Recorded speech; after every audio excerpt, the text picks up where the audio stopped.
ఒక్కసారి ఆలోచించండి. ఈరోజు ఉదయం మీరు నిద్రలేచారు, ఫోన్ చేతిలోకి తీసుకున్నారు, కానీ సిగ్నల్ లేదు, వైఫై కనెక్ట్ అవ్వట్లేదు. ల్యాప్టాప్ ఆన్ చేసినా సరే ఇంటర్నెట్ లేదు. ఒక్క క్షణంలో ఈ డిజిటల్ ప్రపంచం మొత్తం మాయమైపోతే మన జీవితం ఎలా తలకిందులవుతుంది? ఇలాంటి పరిస్థితికి మనం సిద్ధంగా ఉన్నామా అసలు? ఆ ఆలోచనే కొంచెం భయపెడుతోంది కదూ. సరే, నిజంగానే ఇంటర్నెట్ ఆగిపోతే మన జీవితంలో వెంటనే ఏం జరుగుతుంది? మొదటి గంటలోనే మనం ఎదుర్కొనే అతి పెద్ద సమస్య ఏంటో ఓసారి చూద్దాం. అన్నింటికంటే ముందు మనకు వెంటనే తెలిసేదేంటంటే కమ్యూనికేషన్ కుప్పకూలిపోవడం. మనం ఫ్రెండ్స్తో, ఫ్యామిలీతో, ఆఫీస్లో కొలీగ్స్తో కనెక్ట్ అయ్యే ప్రతి దారి ఒక్కసారిగా మూసుకుపోతుంది. మన మాట ఆగిపోతుంది. ఒక్క క్షణంలో వాట్సాప్ మెసేజ్లు ఆగిపోతాయి, ఈమెయిల్స్ అస్సలు సెందవ్వవు, వీడియో కాల్స్ కట్ అయిపోతాయి. అంటే డిజిటల్ ప్రపంచంలో మనల్ని కలిపి ఉంచిన వంతెనలన్నీ కూలిపోయినట్టే. అప్పుడు అందరూ పాత ల్యాండ్లైన్ల వైపు, ఫోన్ కాల్స్ వైపు వెళ్తారు. కాని లక్షలాది మంది ఒకేసారి కాల్ చేస్తే ఏమవుతుంది? ఆ నెట్వర్క్ కూడా కుప్పకూలిపోతుంది. కమ్యూనికేషన్ ఒక ఎత్తైతే దానికంటే పెద్ద సమస్య ఇంకోటుంది. అదే ఆర్థిక వ్యవస్థ మొత్తం స్తంభించిపోవడం. డబ్బు ప్రవహించే మార్గాలన్నీ ఒకసారిగా మూసుకుపోతాయి. ఇది మనం ఊహించలేని పరిణామాలకు దారితీస్తుంది. ఈ స్లైడ్లో చూపించినట్లు ఇదొక డొమినో ఎఫెక్ట్ లాంటిది. ఒకదాని తర్వాత ఒకటి ఎలా కూలిపోతాయో చూడండి. మొదట యూపీఐ, ఆన్లైన్ బ్యాంకింగ్ ఆగిపోతాయి. తర్వాత క్రెడిట్ కార్డులు, ఏటీఎంలు పనిచేయడం మానేస్తాయి. చివరికి స్టాక్ మార్కెట్లు కూడా మూతపడతాయి. మీ అకౌంట్లో కోట్లున్నా సరే ఒక్క రూపాయి కూడా తీసుకోలేని నిస్సహాయ స్థితి. ఇక్కడ మనం అర్థం చేసుకోవాల్సిందేంటంటే మన ఆధునిక ఆర్థిక వ్యవస్థలో చాలా పెద్ద భాగం ఒకేరొక్క స్విచ్ ఆపినట్లుగా ఆగిపోతుంది.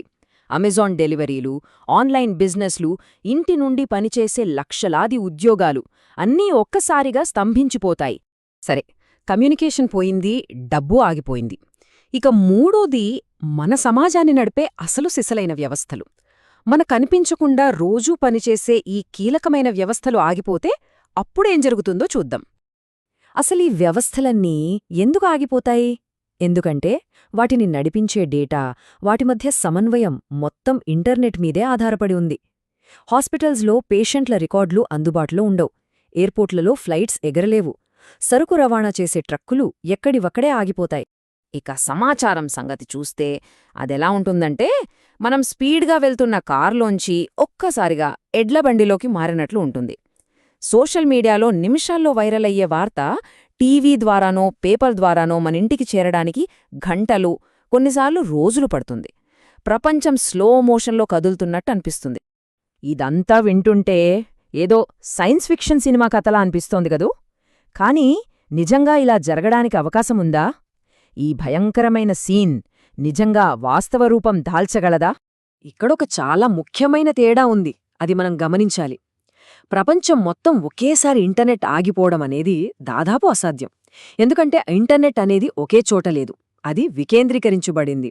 కానీ ఒక దేశంలోనో, ఒక రాష్ట్రంలోనో ఇంటర్నెట్ ఆగిపోవడం అనేది ఇప్పటికీ జరుగుతున్న వాస్తవం. కొన్నిసార్లు ప్రభుత్వాలే నిరసనలను ఆపడానికి దీన్ని ఒక ఆయుధంగా వాడుతున్నాయి. ఈ చర్చ అంతా మనల్ని ఒకే ఒక పెద్ద ప్రశ్నకు తీసుకొస్తుంది. అసలు 21వ శతాబ్దంలో ఇంటర్నెట్ అంటే ఏంటి? అది కేవలం మనం వాడే ఒక టూల్ మాత్రమేనా, లేక అంతకంటే చాలా ఎక్కువ? ఇక్కడే మనం అసలు విషయాన్ని అర్థం చేసుకోవాలి. ఇంటర్నెట్ అనేది మనం వాడే ఒక వస్తువు కాదు, అది మన ఆధునిక జీవితంలో ఒక అంతర్భాగం. మన శరీరంలో నరాల వ్యవస్థ ఎలాగో, మన సమాజంలోని ప్రతి అణువులోకి ఇంటర్నెట్ కూడా అలాగే చొచ్చుకుపోయింది. అవును, మీరు విన్నది కరెక్టే. ఈ మొత్తం విశ్లేషణలో మనం గ్రహించాల్సిన అత్యంత కీలకమైన విషయం ఇదే. ఇంటర్నెట్ అనేది ఆధునిక నాగరికత యొక్క ఆపరేటింగ్ సిస్టమ్. ఆపరేటింగ్ సిస్టమ్ అంటే ఏంటి? మన కంప్యూటర్లో ఓఎస్ లేకపోతే అది వెறுం డబ్బా. అలాగే ఇంటర్నెట్ అనే ఆపరేటింగ్ సిస్టమ్ మన ప్రపంచ నాగరికత యొక్క అన్ని వనరులను నిర్వహిస్తుంది. ఆర్థిక వ్యవస్థ, రవాణా, ఆరోగ్యం, విద్య ప్రతిదీ ఈ ఓఎస్ మీదే నడుస్తోంది. ఇంటర్నెట్ లేకపోతే ప్రపంచం అంతమైపోదు. కానీ మనం హై స్పీడ్ బుల్లెట్ ట్రైన్లోంచి దిగి బరువైన రాయిని నెట్టుకుంటూ ముందుకు వెళ్లాల్సొస్తుంది. ప్రతిదీ నెమ్మదిస్తుంది, కష్టంగా మారుతుంది, సవాలుగా అనిపిస్తుంది. కాబట్టి మన నాగరికతకు ఆపరేటింగ్ సిస్టమ్ అయిన ఇంటర్నెట్ ఒకవేళ క్రాష్ అయితే దాన్ని రీబూట్ చేయడం ఎలా ఉంటుంది?